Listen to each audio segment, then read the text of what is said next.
തിരികെ എത്തുമ്പോൾ ഇനി വിദേശ വാർത്തകൾ വിശദമായി അറിയാനുള്ള സമയമാണ്. ലോക വാർത്തകളുമായി BK സുഹൈലാണ് ചേരുന്നത്. സുഹൈൽ, ഗസയിലുണ്ട്, ഗസയിൽ ആക്രമണം തുടരുന്നു, അതുപോലെ സുഡാനിലുണ്ട്. സുഡാനിലെ ആഭ്യന്തര സംഘർഷമൊക്കെ രൂക്ഷമായി കൊണ്ടിരിക്കുകയാണ്. പിന്നീട് നമുക്കിനി അതിന്റെ വിശദാംശങ്ങളിലേക്ക് എത്താം.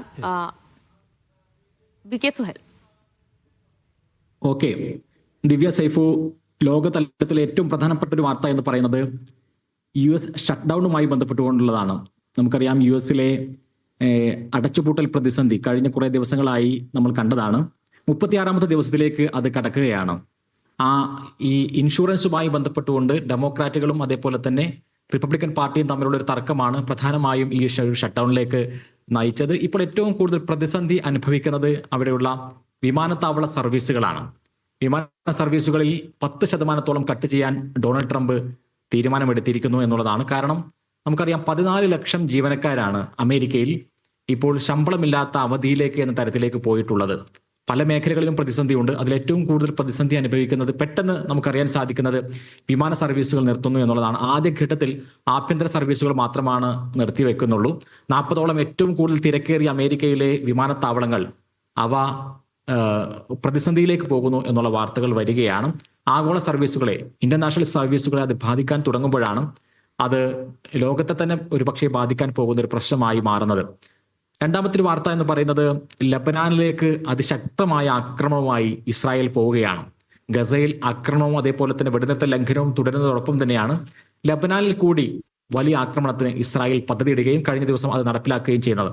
ലബനാൻ സർക്കാർ ഈ ഹിസ്ബുള്ളയുടെ നിരായുധീകരണം വേണമോ വേണ്ടയോ എന്നുള്ള ചർച്ച ആരംഭിച്ച ഒരു ഘട്ടത്തിലാണ് ഇത്തരമൊരു ആക്രമണം നടത്തുന്നത്. ഇസ്രായേലിനെ സംബന്ധിച്ചിടത്തോളം അവർ പറയുന്നത്, പൂർണ്ണമായും ഈ ഒരു ഹിസ്ബുള്ളയുടെ നിരായുധീകരണം എത്രയും പെട്ടെന്ന് സാധ്യമാക്കണം, ഇല്ല എങ്കിൽ ഞങ്ങൾ ലബനാൻ ആക്രമിക്കും എന്നുള്ള ഭീഷണി മുഴക്കുകയാണ്.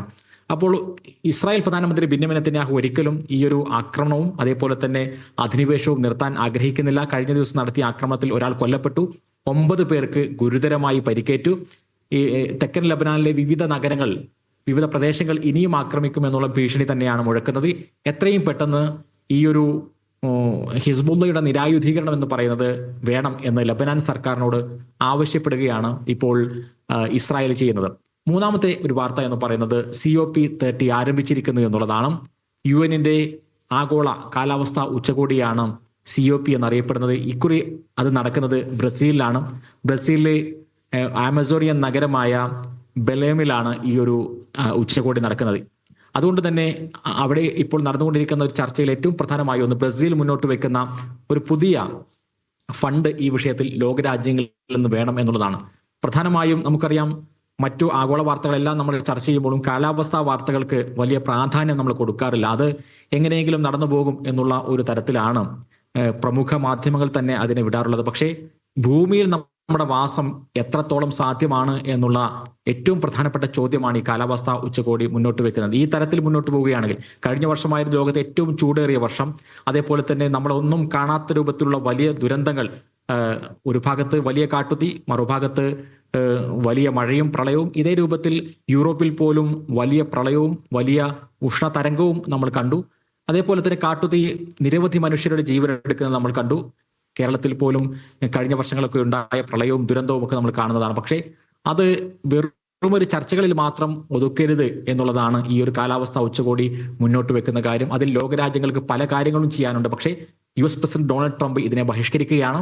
ഇത്തരം കാലാവസ്ഥാ ചർച്ചകളെ തന്നെ നിരാകരിക്കുകയാണ്. അത് തട്ടിപ്പാണ് എന്ന് പറയുകയാണ്. അതിനെ വിവിധ ലോക നേതാക്കൾ, കൊളംബിയയുടെയും ചിലിയുടെയും ബ്രസീലിന്റെയും എല്ലാ നേതാക്കൾ അതിരൂക്ഷമായി ഈ ഉച്ചകോടിയിൽ ട്രംപിനെതിരെ വിമർശനം ഉന്നയിക്കുന്നു.